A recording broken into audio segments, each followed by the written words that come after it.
네, 새벽기도 하신 성도님들 주님의 이름으로 환영하고 축복합니다. 오늘 하나님이 부어주신 은혜가 차고 넘치시기를 소망합니다. 함께 사도신경 하심으로 새벽기도로 나아가겠습니다. 전능하사 천지를 만드신 하나님 아버지를 내가 믿사오며 그 외아들 우리 주 예수 그리스도를 믿사오니 이는 성령으로 잉태하사 동정녀 마리아에게 나시고 본디오 빌라도에게 고난을 받으사 십자가에 못 박혀 죽으시고 장사한 지 사흘 만에 죽은 자 가운데서 다시 살아나시며 하늘에 오르사 전능하신 하나님 우편에 앉아 계시다가 저리로서 산자와 죽은 자를 심판하러 오시리라. 성령을 믿사오며 거룩한 공예와 성도가 서로 교통하는 것과 죄를 사하여 주시는 것과 몸이 다시 사는 것과 영원히 사는 것을 믿사옵나이다. 아멘. 저희랑 함께 나누기 원하는 말씀은 민수기 36장 1절부터 13절까지 말씀입니다. 민수기 36장 1절부터 13절까지 말씀 제가 봉독하도록 하겠습니다.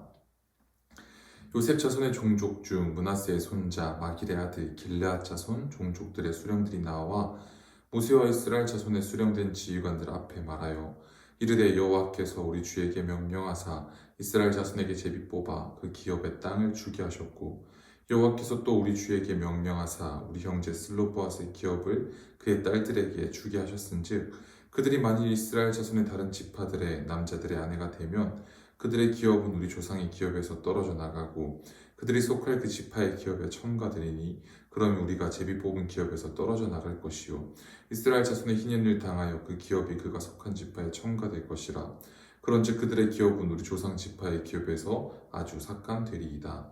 모세가 여호와의 말씀으로 이스라엘 자손에게 명령하이르되 요셉 자손 지파의 말이 옳도다. 슬로보앗의 딸들에게 대한 여호와의 명령이 이러하니라. 이르시되 슬로보앗의 딸들은 마음대로 시집가려니와 오직 그 조상 지파의 종족에게로만 시집갈지니 그리하면 이스라엘 자손의 기업이 이 지파에서 저 지파로 옮기지 않고 이스라엘 자손이 다 각기 조상 지파의 기업을 지킬 것이니라 하셨나니 이스라엘 자손의 지파 중 그 기업을 이은 딸들은 모두 자기 조상 지파의 종족되는 사람의 아내가 될 것이라.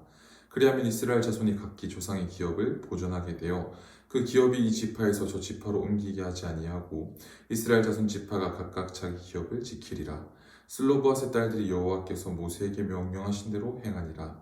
슬로보앗의 딸 말라와 디르사와 호글라와 밀가와 노아가 다 그들의 숙부의 아들들의 아내가 되니라. 그들이 요셉의 아들 므낫세 자손의 종족 사람의 아내가 되었으므로 그들의 종족 지파에 그들의 기업이 남아 있었더라. 이는 여리고 맞은편 요단가 모압 평지에서 여호와께서 모세를 통하여 이스라엘 자손에게 명령하신 계명과 규례니라. 아멘. 네, 오늘 말씀도 한 절 한 절 함께 읽어 나아가기 원합니다. 오늘 저희가 읽었던 36장의 말씀은 이제 민수기 27장 1에서 11절에서 나왔던 슬로보앗의 딸들에게 이제 땅을 상속하는 법률에서 시작합니다. 이때 슬로보앗의 딸들이 어떻게 했죠? 남자가 없어 땅을 상속받지 못하는 딸들에게도 하나님이 이 땅을 상속할 수 있게 규정을 바꿔 주십시오라고 이제 요청을 하였고 하나님께서 그것이 옳다 하시고 규정을 바꿔 주셨지요. 근데 오늘 바뀐 규정에서 생긴 문제를 이야기하며 이제 또다시 대안적 규정의 필요를 하며 오늘 말씀이 시작됩니다. 1에서 4절입니다. 요셉 자손의 종족 중 므낫세의 손자 마길의 아들 길르앗 자손 종족들의 수령들이 나와 모세와 이스라엘 자손의 수령된 지휘관들 앞에 말하여 이르되 여호와께서 우리 주에게 명령하사 이스라엘 자손에게 제비 뽑아 그 기업의 땅을 주게 하셨고 여호와께서 또 우리 주에게 명령하사 우리 형제 슬로보앗의 기업을 그의 딸들에게 주게 하셨은즉 그들이 만일 이스라엘 자손의 다른 지파들의 남자들의 아내가 되면 그들의 기업은 우리 조상의 기업에서 떨어져 나가고 그들이 속할 그 지파의 기업에 첨가되리니 그러면 우리가 제비 뽑은 기업에서 떨어져 나갈 것이요 이스라엘 자손의 희년을 당하여 그 기업이 그가 속한 지파에 첨가될 것이라. 그런즉 그들의 기업은 우리 조상 지파의 기업에서 아주 삭감되리이다. 지금 뭐라고 이야기하나요? 슬로보앗의 딸들이 속한 므낫세 지파의 지도자들이 나와서 이렇게 이야기합니다. 슬로보앗의 딸들에게 기업을 주게 하신 것은 좋은데 그들이 만일 이스라엘의 자손의 다른 지파의 남자들에게 시집을 가면 이제 우리가 받은 기업이 줄어들고 다른 지파에게 귀속되는 것이 아닙니까? 하고 법의 보완을 요구합니다. 여인들이 가진 땅은 이제 당연히 그 결혼한 남편에게 들어갈 것이니 요셉부터 길라까지 430년의 기간을 이야기하며 하나님께서 모세에게 땅의 분배를 명령하신 것임을 다시 한번 생각하게 하고 그리고 나서 문제를 제기합니다. 5에서 9절입니다. 모세가 여호와의 말씀으로 이스라엘 자손에게 명령하여 이르되 요셉 자손 지파의 말이 옳도다. 슬로보앗의 딸들에게 대한 여호와의 명령이 이러하니라. 이르시되 슬로보앗의 딸들은 마음대로 시집 가려니와 오직 그 조상 지파의 종족에게로만 시집 갈지니 그리하면 이스라엘 자손의 기업이 이 지파에서 저 지파로 옮기지 않고 이스라엘 자손이 다 각기 조상 지파의 기업을 지킬 것이니라 하셨나니 이스라엘 자손의 지파 중 그 기업을 이은 딸들은 모두 자기 조상 지파의 종족되는 사람의 아내가 될 것이라. 그리하면 이스라엘 자손이 각기 조상의 기업을 보존하게 되어 그 기업이 지파에서 저 지파로 옮기게 하지 아니하고 이스라엘 자손 지파 각각 자기 기업을 지키리라. 이 문제 제기를 들은 모세는 이제 그들의 말에 동의합니다. 그리고 나서 모세가 여호와의 말씀으로 이스라엘 자손에게 명령합니다. 어떻게요? 슬로보앗의 딸들이 누구와 결혼해도 좋지만 이제 다른 지파와의 사람은 안 되고 오직 같은 지파의 사람에게만 시집을 가서 기업이 이 지파에서 저 지파로 옮겨진 일이 없게 하라 말합니다. 10에서 13절입니다. 슬로보앗의 딸들이 여호와께서 모세에게 명령하신 대로 행하니라. 슬로보앗의 딸 말라와 디르사와 호글라와 밀가와 노아가 다 그들의 숙부의 아들들의 아내가 되니라. 그들이 요셉의 아들 므낫세 자손의 종족 사람의 아내가 되었으므로 그들의 종족 지파에 그들의 기업이 남아 있었더라. 이는 여리고 맞은편 요단가 모압 평지에서 여호와께서 모세를 통하여 이스라엘 자손에게 명령하신 계명과 규례니라. 슬로바앗 딸들은 모세를 통해 명령하신 하나님의 말씀에 순종합니다. 밀라와 디르사, 호글라와 밀가, 노아 이들은 다 그들의 숙부의 아들들의 아내가 되었다 말합니다. 이제 사촌 간에 결혼을 한 것이죠. 목사님 이거 잘못된 거 아닙니까? 예, 이 당시는 아닙니다. 레위기 18장에 보시면 삼촌 사이의 결혼을 금하고 있습니다. 그렇게 이제 사촌이랑은 이제 괜찮은 것이죠. 이제 사촌들과 결혼해서 그들의 종족 지파에 기업이 남았다 말하며 오늘 말씀의 끝이 납니다. 오늘 두 가지로 한번 같이 나눠보기 원하는데요. 첫 번째는 이의제기입니다. 오늘 1절에서는 이제 므낫세 지파의 지도자들이 모세에게 나와 이의를 제기합니다. 무엇을 말하지요? 슬로보앗의 딸들에게 기업 이어가게 하는 건 너무 감사하고 좋지만 이제 그들이 다른 지파의 사람들과 결혼해서 우리 기업이 저쪽 지파로 넘어가면 어떻게 합니까? 라고 이의를 제기하였지요. 근데 오늘 이들의 이의 제기하는 방법이 참 지혜롭습니다. 1절입니다. 요셉 자손의 종족 중 므낫세의 손자 마길의 아들 길라 자손 종족들의 수령들이 나와 이 제기의 첫 마디를 어떻게 하지요? 아니 지금 우리에게 어떻게 이렇게 하실 수 있습니까?가 아니라 요셉부터 길르앗까지를 이야기하며 말을 시작합니다. 이 요셉부터 길르앗까지라는 말은 그냥 한 줄의 족보 이야기, 단순하게 누구누구의 아들이며 손자라는 뜻이 아니라 창세기에 등장하는 요셉부터 길르앗까지 430여 년의 기간을 이야기하며 이 이야기가 그냥 당대 이야기가 아닌 창세기부터 이야기하던 하나님의 명령임을 붙들고 이야기하는 것입니다. 또한 이들이 하는 것은 그냥 투정도 아니고 욕심에만 치우쳐 있는 것이 아니라 하나님의 말씀을 지키기 원함입니다 라고 말하며 이의를 제기합니다. 여기서 중요한 것은 이들이 이렇게 이의를 제기할 수 있는 이유가 무엇이냐면 바로 하나님이 누구인지 알았고요. 그 약속이 무엇인지 알았고 하나님이 정당하게 이의를 제기한다면 들어주신다는 것을 알았기 때문입니다. 앞에 여러 가지 사건들 가운데 지금까지 인도해 주신 은혜 가운데 이 일을 들어주실 것을 우리의 간구를 들어주실 것을 확신했기 때문에 이들이 이렇게 나와서 이 일을 제기할 수 있었던 것이지요. 사랑하는 성도님들, 이걸 지금 우리라고 생각해 보기 원합니다. 성도님들은 하나님께 어떻게 이 일을 제기하십니까? 다르게 표현한다면 어떻게 하나님께 기도하고 계십니까? 그냥 하나님 말씀이니까 다 오케이이십니까? 이해되지 않지만 어딜 감히 하나님의 말씀에 이의를 제기하냐 이렇게 하고 계십니까? 오늘 말씀에서는 이렇게 이야기합니다.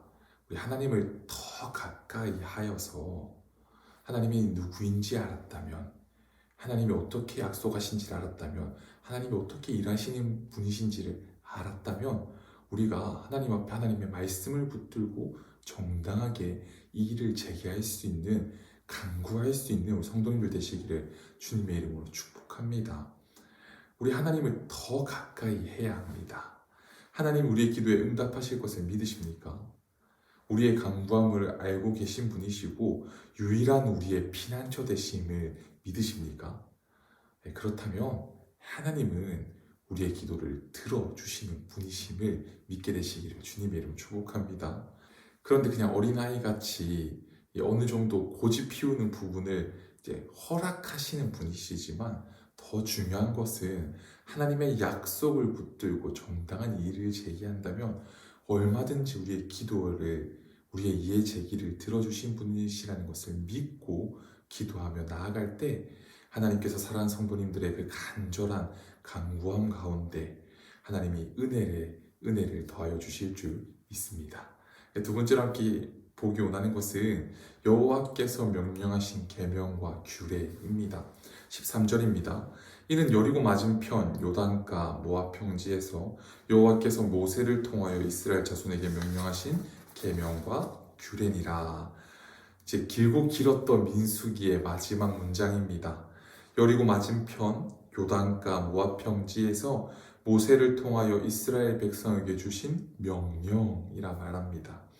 민수기는 약속의 땅을 향한 긴 광야의 여정 이야기였습니다. 광야에서 이스라엘 백성들이 이 25장까지 1세대에 실패한 이야기와 그리고 2세대에 성공한 이야기를 하시면서 이들이 하나님의 말씀에 순종했냐 불순종했냐를 말하는 것이 민수기란 책입니다. 이제는 요단강을 건너서 실제로 가나안 땅 입성을 눈앞에 둔 이 이스라엘 백성에게 그 모든 것이 하나님의 명령하신 규례임을 다시 한번 상기시키면서 그 명령과 규례가 선택사항이 아니라 철저하게 순종해야 하는 일임을 이야기하며 이 책을 마무리합니다. 이스라엘 백성들이 이 마지막 구절을 들었을 때, 보았을 때 어떻게 생각했을까요? 지나온 그 실패한 일들이 생각나지 않았을까요? 지나온 그 성공한 일들이 생각나지 않았겠습니까? 그리고 앞으로 나아갈 그 걸음 가운데 이 하나님의 말씀을 지키면 승리할 수 있겠다는 것을 다시 한번 다짐하지 않았을까요? 이 모든 것이 하나님의 명령하신 규례임을 다시 한번 상기시키는 그 일이 되었을 것입니다. 이들이 실패한 이유는 하나님의 말씀을 불순종했기 때문입니다. 그 말씀을 안 지켰기 때문에 넘어졌기 때문이고 그들이 성공한 이유는 하나님의 말씀을 그 약속을 이 규례를 지켰기 때문입니다. 사랑하는 성도님들, 하나님이 이스라엘 백성에게 그리고 우리에게 원하시는 것은요. 영화 300 보셨을까요? 근데 그 300과 같은 군대를 만들어서 전쟁에서 승리하는 것도 아니고요. 그냥 덮어놓고 믿는 로봇 같은 순종도 아닙니다. 딱 하나. 이스라엘 백성이 자격이 있어서 그리고 우리가 자격이 있어서가 아니라 지나온 모든 것이 순전히 하나님의 은혜였음을 인정하며 지금도 그리고 앞으로의 모든 것도 하나님의 주권 가운데 있음을 인정하는 것 하나님의 말씀을 기뻐 지키고 그 말씀대로 살아가는 것 그것 딱 한 가지만을 원하십니다. 사랑하는 성도님들 우리 날마다 삶의 광야에서 불신, 불만, 불평, 원망하다가 이 광야에서 쓰러지는 인생이 아니라 예수님을 바라보며 하나님의 주권을 인정하며 그 말씀과 규례를 지킴으로 젖과 꿀이 흐르는 그 가나안 땅에 들어가는 사랑하는 성도님들 되시기를 주님의 이름으로 축복합니다. 제가 잠깐 기도하겠습니다. 사랑하는 예수님 지금도 살아계시고 우리 함께 하신 주님 감사합니다. 오늘도 생명 허락하시고 이 첫 시간 하나님 앞에 말씀 보고 기도할 수 있게 하심에 감사합니다. 하나님 우리 하나님과 더 친밀해지기 원합니다. 그래서 하나님 진짜 하나님의 말씀을 붙들고 하나님과 함께 이야기할 수 있는 하나님 그런 은혜를 우리에게 허락하여 주시옵소서. 그래서 하나님 분명히 덮어놓고 믿는 믿음 필요하지만 이 덮어놓고 믿는 믿음에서 더 나아가 하나님의 말씀을 붙들고 믿을 수 있는 우리 사랑하는 성도님들 될 수 있게 축복하여 주시옵소서. 진짜 하나님의 말씀을 더 가까이 하고 그 말씀대로 우리가 살아갈 수 있게 하나님 축복하여 주시옵소서. 오늘도 그렇게 은혜 베푸실 줄 믿으며 놀라우신 이름 우리 주 예수 그리스도 이름으로 기도드렸습니다. 아멘. 오늘 이렇게 두 가지로 한번 같이 기도하며 나아가기 원합니다. 첫 번째는요, 하나님과 더 친밀한 관계로 나아갈 수 있게 은혜 베풀어 주옵소서. 두 번째로 기도하기 원하는 것은 하나님의 말씀을 가까이 하고 그 말씀대로 살아갈 수 있게 하옵소서. 우리 두 가지 기도 제목 붙들고 함께 기도하며 나아가겠습니다. 함께 기도합니다.